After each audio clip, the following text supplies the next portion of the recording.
মাননীয় সভাপতি মহোদয়, মঞ্চত আসন অলংকৃত কৰা শ্ৰদ্ধাৰ অতিথিমণ্ডলী, পূজনীয় শিক্ষাগুৰুসকল আৰু শ্ৰদ্ধাৰ ৰাইজ, আপোনালোক আটাইলৈ সেৱা জনাই আমাৰ বিদ্যালয়ৰ শিক্ষাগুৰু তথা কবি জিতু দাসদেৱে ৰচনা কৰা এটি কবিতা মই আবৃত্তি কৰিবলৈ ওলাইছোঁ।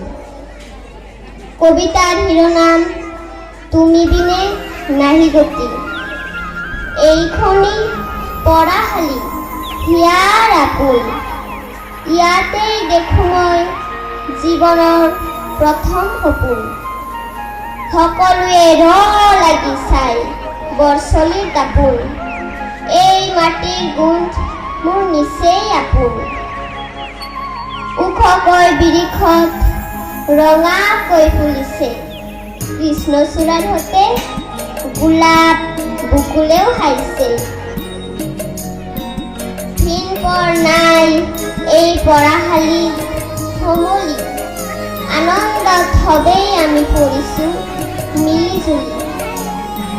মৰমৰ এই বান্ধোনত লাগিল কেনা, কৰোনা মহামাৰীয়ে লগালে লেঠা।